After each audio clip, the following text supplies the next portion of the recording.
Hi welcome to my channel. This is your Madhusudan.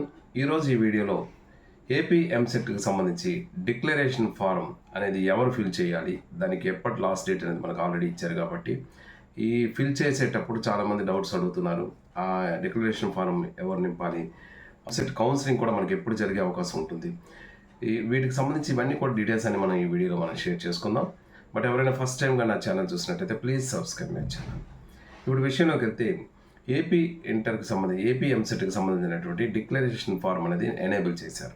దీంట్లో ఎవరైతే other than AP intermediate board MP intermediate board తప్ప మిగిలిన boards నుంచి pass అయ్యేటటువంటి స్టూడెంట్స్ అందరూ కూడా ఈ డిక్లరేషన్ ఫారం అనేది ఫిల్ చేయాలి.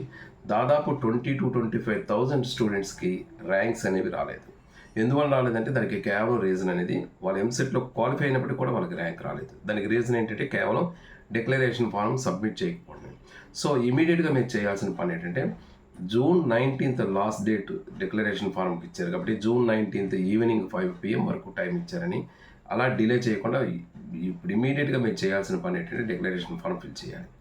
ఇప్పుడు మీరు జనరల్గా ఎవరికైతే ఇంటర్మీడియట్ పాస్ అయ్యి ఎంసెట్ కూడా క్వాలిఫై అయ్యారో అటువంటి వాళ్ళకి ఎవరికైనా ర్యాంక్ రాని పక్షంలో వాళ్ళు సప్లైలో పాస్ అయిన స్టూడెంట్స్ అవ్వచ్చు, రెగ్యులర్ ఇంటర్లో పాస్ అయిన స్టూడెంట్స్ అవ్వచ్చు, ఏ బోర్డు వాళ్ళైనా అవ్వచ్చు, మీకు ఇంటర్మీడియట్ పాస్ అయ్యి ఎంసెట్ క్వాలిఫై అయ్యారు అంటే మాత్రం ఖచ్చితంగా మీరు ర్యాంక్ అనేది రావాలి. మీకు ర్యాంక్ రాలేదు అంటే మీరు ఖచ్చితంగా మీరు చేయాల్సిన పని ఏంటంటే డిక్లరేషన్ ఫారం ఫిల్ చేయాలి. ఇప్పుడు కేవలం వీళ్ళకి మాత్రమే డిక్లరేషన్ ఫారం చేయాలి అని చెప్తే కొంతమందికి ర్యాంక్ రాలేదు. వారు ఏపీ ఇంటర్ బోర్డులో పాస్ అయిన వాళ్ళకి కూడా కొంతమందికి ర్యాంక్స్ రాలేదు.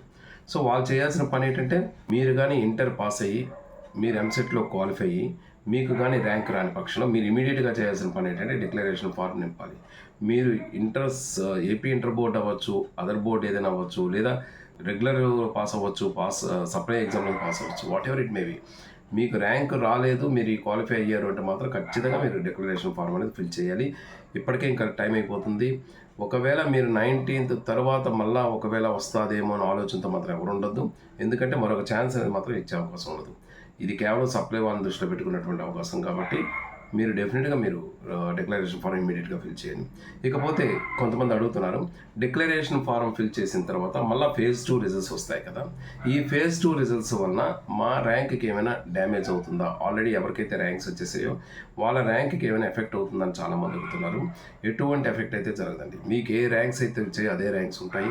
ఇప్పుడు ఎవరైతే డిక్లరేషన్ ఫారం ఫిల్ చేసి మళ్ళీ వాళ్ళకు ఒక ర్యాంక్ అలాట్ చేసినప్పుడు వాళ్ళకి ఇంకా ఏమైనా ఒక పాయింట్స్ పెట్టి ఇవ్వడం కానీ, ఏబీసీ అని ఇవ్వడం కానీ, అలా ఒక డిఫరెంట్గా ఒకే ర్యాంక్ పక్కన మీ ర్యాంక్ పక్కనే వాళ్ళకి పాయింట్స్ పెట్టేసి ఇవ్వడం జరుగుతుంది తప్ప మీ ర్యాంక్కి ఎటువంటి ఎఫెక్ట్ అనేది జరగదు.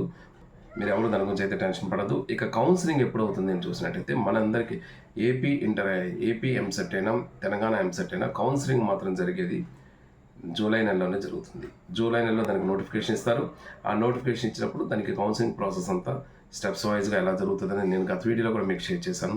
కాకపోతే మీరు ఈలోపు చేయాల్సిన పని ఏంటంటే రెగ్యులర్లో పాస్ అయిన స్టూడెంట్స్ అయినా, సప్లైలో పాస్ అయిన స్టూడెంట్స్ అయినా, అదర్ బోర్డు నుంచి పాస్ అయిన స్టూడెంట్స్ అయినా, ఏపీ బోర్డు అయినా అదర్ బోర్డు నుంచి పాస్ అయిన స్టూడెంట్స్ అయినా మీరు అందరూ చేయాల్సింది ఏంటంటే లిస్ట్ ఆఫ్ డాక్యుమెంట్స్ అన్నీ కూడా ఒరిజినల్స్ సెట్ చేసుకోండి.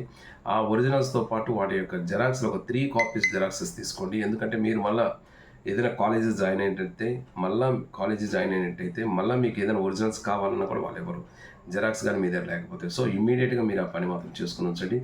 మీరు డాక్యుమెంట్స్ ఏవి సబ్మిట్ చేయాలని దీని మీద నేను గతంలో కూడా ఒక వీడియో చేశాను.